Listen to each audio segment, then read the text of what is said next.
शालिनी 30 साल की होने वाली थी। रंग हल्का सांवला था, लेकिन चेहरे पर सादगी और आंखों में एक अलग चमक थी।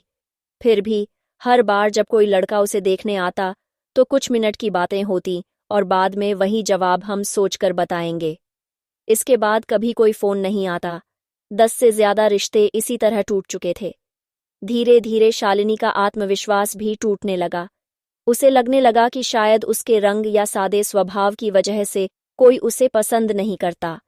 वहीं उसके पिता रमेश हर बार सोच में पड़ जाते। क्या दहेज कम देने की वजह से कोई रिश्ता आगे नहीं बढ़ रहा? बेटी की चिंता में घुलते रमेश अब हर नए रिश्ते के नाम से ही डरने लगे थे। एक बार फिर नया रिश्ता आया। यह 11वां रिश्ता एक रिश्तेदार के जरिए आया था। रमेश के दिल में बस एक ही ख्याल था, इस बार रिश्ता किसी भी कीमत पर नहीं टूटना चाहिए। पिछले कई सालों की नाकाम कोशिशों ने उसे तोड़ दिया था, लेकिन बेटी की आंखों में उम्मीद देख वह खुद को मजबूत बनाए रखता था। दूसरी ओर शालिनी अब थक चुकी थी। हर बार उम्मीद बंधती और हर बार टूट जाती। उसने गुस्से और बेबसी में अपने पिता से कहा, अगर इस बार भी रिश्ता नहीं हुआ तो मैं आगे किसी से शादी नहीं करूंगी और न ही किसी से मिलने जाऊंगी। बेटी की बातें सुनकर रमेश का दिल बैठ गया, लेकिन चेहरे पर मुस्कान लाते हुए उसने कहा, बेटा, इस बार तेरी शादी जरूर होगी, तुझे जरूर पसंद करेंगे। उस पल रमेश ने ठान लिया था कि चाहे कुछ भी हो जाए, वह इस बार अपनी बेटी की खुशियां किसी कीमत पर अधूरी नहीं रहने देगा। रिश्ते वाले घर पहुंचे तो माहौल पहले की तरह ही था। लड़का मोबाइल में बिजी था, जबकि उसके घर वाले इधर उधर की बातें कर रहे थे, जैसे शालिनी वहां मौजूद ही न हो। शालिनी ने एक नज़र में सब समझ लिया। इस बार भी वही कहानी दोहराई जाएगी। कुछ मिनट बाद ही लड़के वालों ने उठते हुए कहा, चलो जी, हमें निकलना है, थोड़ा काम है। रमेश के चेहरे पर हल्की घबराहट नजर आ रही थी। उसने तुरंत कहा, कोई बात नहीं, लेकिन बच्चों की कुंडली मिलवा लेते हैं। रोका या सगाई की तारीख पर भी बात कर लेते हैं। लड़के वालों ने बिना भाव बदले जवाब दिया, हम आपको फोन पर बता देंगे, अभी हमें जाना होगा। यह सुनते ही रमेश के दिल में चिंता और बढ़ गई थी। उसे लगा कि यह रिश्ता भी हाथ से निकल जाएगा। वह किसी भी तरह इसे रोक लेना चाहता था। उसने शालिनी की तरफ देखा और धीमे स्वर में कहा, बेटा, तू अंदर जा, अब भी बड़े लोगों की बात हो रही है। शालिनी ने पिता की बात सुनी, लेकिन चेहरे पर निराशा साफ झलक रही थी। गुस्से और लाचारी में वह कमरे के अंदर चली गई। उसे मालूम था कि एक बार फिर उसकी उम्मीदें टूटने वाली हैं। शालिनी के कमरे में जाते ही रमेश ने हिम्मत जुटाकर कहा, देखिए, कुंडली तो बाद में भी मिल जाएगी, पहले दहेज की बात कर लेते हैं। शादी में आपको क्या चाहिए, कितनी रकम या क्या चीजें रखनी हैं, इस पर बात कर लेते हैं। रमेश की यह बात सुनकर लड़के वाले अचानक रुक गए। एक दूसरे की तरफ देखते हुए उनके चेहरे पर हल्की मुस्कान आई।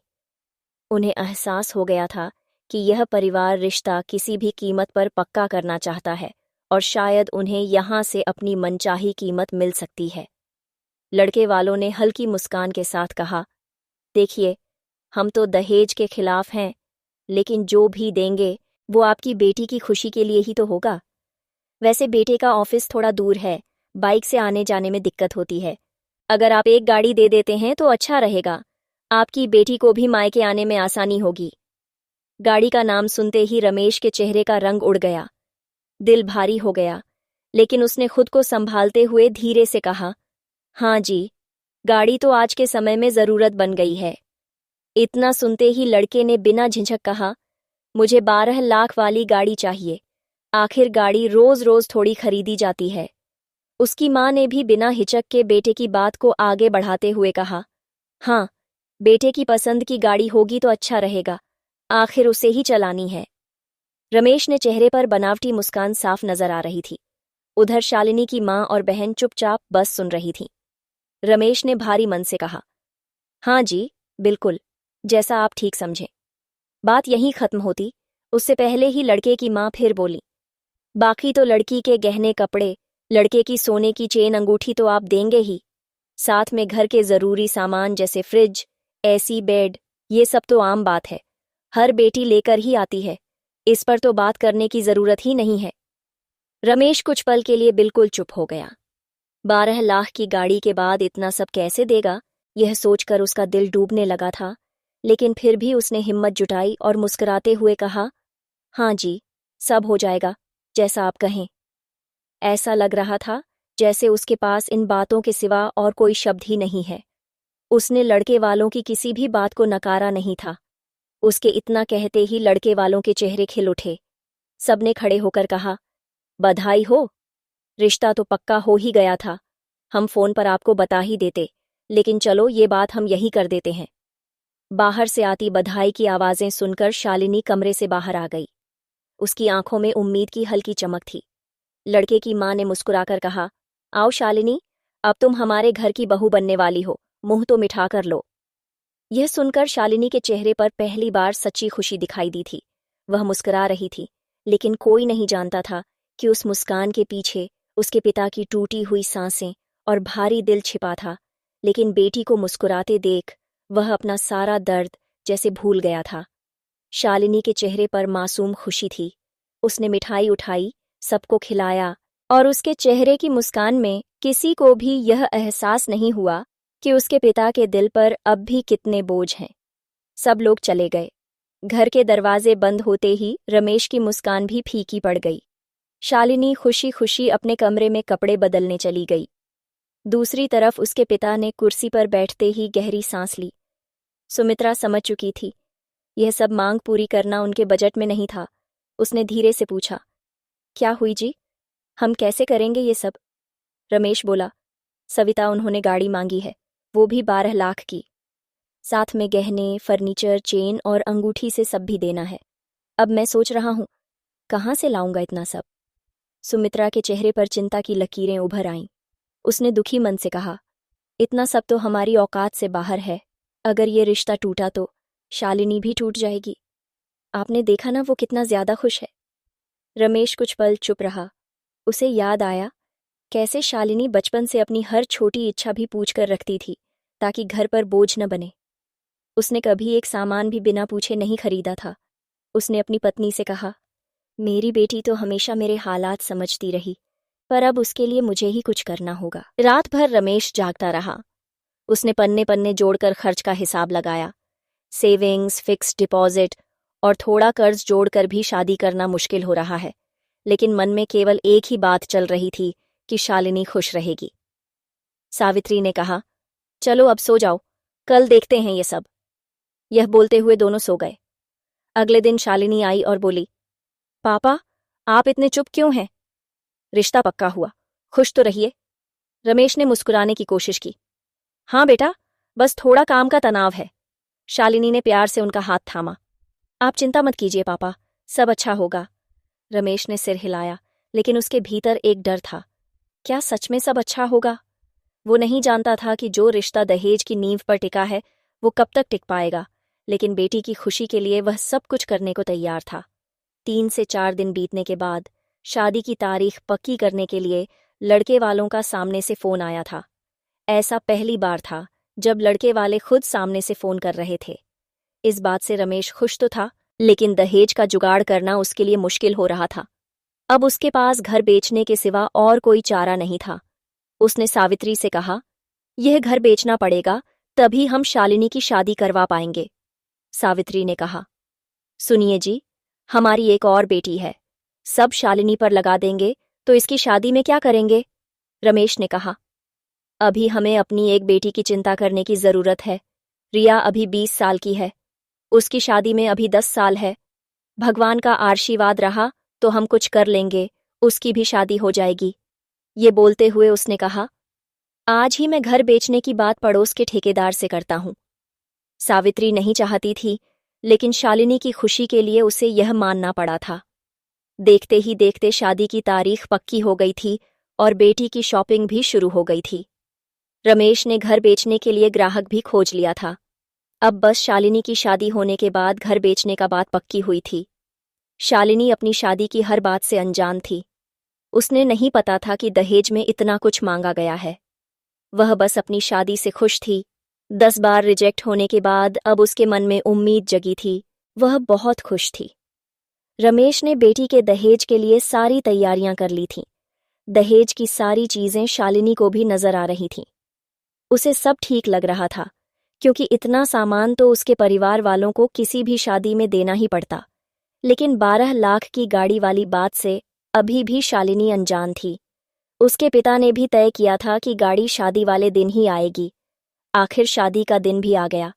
घर दुल्हन की तरह सजाया गया था, सब तैयारियां हो चुकी थीं और बाराती भी आने वाले था। कुछ ही घंटों में बाराती पहुंचने वाले थे और शालिनी का मेकअप अभी भी चल रहा था।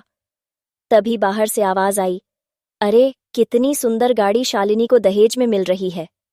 शालिनी को बात सुनाई तो दी, लेकिन उसने यह बात इग्नोर कर दी। तभी बाहर से उसके पड़ोस में रहने वाली नेहा ने कहा, अरे शालिनी का मेकअप हो जाएगा, एक बार उसे दहेज में आई गाड़ी को तो देखो, क्या मस्त गाड़ी है यार। शालिनी ये बात सुनकर हैरान हो गई। गाड़ी? कौन सी गाड़ी? गाड़ी थोड़ी दी जा रही है, किसी और की गाड़ी होगी। नेहा ने फिर कहा, नहीं तुम्हारी गाड़ी है ये, तुम्हें दहेज में मिलने वाली है। ये बात सुनते ही जैसे शालिनी के पैरों से जमीन खिसक गई थी। शादी के जोड़े में बैठी शालिनी फौरन कमरे से बाहर निकली और अपने पिता को आवाज लगने लगी, पापा, पापा, कहाँ हो? रमेश ने कहा, क्या हुआ बेटा? अरे तुम ऐसे बाहर क्यों घूम रही हो? अपना मेकअप पूरा करो, बारात आने वाली है। शालिनी ने गुस्से में कहा, ये गाड़ी किसकी है? रमेश ने मुस्कुराते हुए कहा, बेटा ये तेरी ही तो गाड़ी है, मैं तुझे तोहफे में दे रहा हूं। शालिनी, पापा ये दहेज में गाड़ी मांगी गई और आपने हाँ किया, इसीलिए ये शादी हो रही है ना। 10 लाख से भी ज्यादा महंगी गाड़ी है ये। ऐसे दहेज के लालची से आप अपनी बेटी की शादी करवा रहे हैं। रमेश ने अपनी बेटी को समझाते हुए कहा, नहीं बेटा, मैं अपनी मर्जी से दे रहा हूं। शालिनी, अब समझ आया, तभी अचानक से उस दिन रिश्ता पक्का हो गया था। मना कर दो, ये शादी नहीं होगी। आप खुद मना कर दो, वरना मैं फोन करके मना कर दूंगी। ये बोलते हुए शालिनी गुस्से में कमरा बंद करके बैठ गई। रमेश दरवाजे के बाहर खड़ा था, लेकिन अंदर से शालिनी के रोने की आवाज साफ सुनाई दे रही थी। उसका दिल टूट गया। उसने धीरे से कहा, बेटा दरवाजा खोलो, बात तो सुनो मेरी। शालिनी ने जवाब नहीं दिया। कमरे के अंदर वह फर्श पर बैठी थी, हाथों में चेहरा छिपाए हुए। उसे समझ नहीं आ रहा था कि उस रिश्ते को कैसे निभाए जो शुरुआत ही झूठ और लालच पर टिकी थी। रमेश ने थके हुए स्वर में कहा, लोग क्या कहेंगे, ये तो पूरी जिंदगी सुना है, लेकिन अगर बेटी की आंखों में दुख रह गया तो मैं खुद को कभी माफ नहीं कर पाऊंगा। वह दरवाजे के पास गया और बोला, शालिनी बेटा, मैं गलत था। मैंने सोचा था कि तेरी खुशी के लिए कुछ भी कर लूंगा, लेकिन शायद भूल गया कि जब रिश्ता मजबूरी से बनता है तो उसमें खुशी कभी नहीं आती। लेकिन अब सब हो गया है, इस तरह रिश्ता मत तोड़।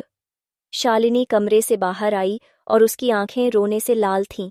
उसने कहा, पापा, अगर आज आपने मेरी बात नहीं मानी तो मैं खुद इस रिश्ते को खत्म कर दूंगी। मुझे ऐसे घर में नहीं जाना जहां मेरी कीमत दहेज से तय हो। तभी बारात दरवाजे पर आ गई। शालिनी गुस्से में थी और बिना सोचे समझे दरवाजे के बाहर चली गई और चिल्लाते हुए कहा, चले जाओ यहां से, 1 रुपये नहीं मिलेंगे। दहेज के लालची लोगों से मैं शादी नहीं करने वाली। पूरा माहौल अचानक सन्नाटे में बदल गया। ढोल की आवाज थम गई। दूल्हे के पिता ने गुस्से से कहा, अरे लड़की, होश में तो है, बारात लेकर आए हैं, कोई मजाक नहीं चल रहा यहां। कहाँ है तेरा पिता? उसे बुला। शालिनी ने फिर जवाब दिया, मजाक तो आपने किया है मेरी जिंदगी के साथ। अगर रिश्ता सिर्फ गाड़ी और दहेज पर टिके तो ऐसी शादी मुझे नहीं करनी। दूल्हा, जो अब तक खामोश खड़ा था, नीचे नजरें झुकाए सब सुन रहा था। उसकी मां बोली, हम तो सिर्फ बेटी की सुविधा की बात कर रहे थे, इसमें गलत क्या है? शालिनी की आंखों में अब आंसू नहीं थे, सिर्फ हिम्मत थी। उसने कहा, सुविधा नहीं, स्वार्थ है। अगर मैं आपकी बेटी होती तो क्या आप मुझसे दहेज मांगते? भीड़ में कुछ औरतों ने धीरे से कहा, सही कह रही है लड़की, आजकल ऐसी हिम्मत कौन दिखाता है। रमेश समझ गए था कि अब यह शादी नहीं हो सकती। उसने हाथ जोड़ते हुए कहा, मेरी बेटी शादी नहीं करना चाहती, हमें माफ कर दें, ये शादी नहीं हो पाएगी। दूल्हे का पिता तिलमिलाया, बोला, ठीक है, याद रखना, अब कोई तुमसे शादी नहीं करेगा। रमेश मुस्कुराए और बोले, कोई बात नहीं, लेकिन मेरी बेटी सिर उठाकर जिएगी, झुककर नहीं। बारात वापस चली गई। शालिनी के आंसू अब गर्व में बदल चुके थे। उसने पापा का हाथ पकड़ते हुए कहा, पापा, शादी नहीं होगी तो क्या, मैं आपके साथ हमेशा रहूंगी। मैं ही तो आपका बेटा हूं। ऐसे घर में शादी करके आपकी बेटी दुखी रहेगी तो फायदा क्या। इस तरह भले ही शादी टूट गई थी, लेकिन फिर भी आसपास खुशी का माहौल था। सब शालिनी और उसके परिवार की तारीफ कर रहे थे, लेकिन बात यहीं खत्म नहीं हुई। जहां शालिनी को रिश्ता नहीं मिल रहा था, वहीं उसी दिन बारात लौटने के बाद भी कई लोगों ने रमेश से अपने बेटे की शादी शालिनी से करवाने की राय रखी।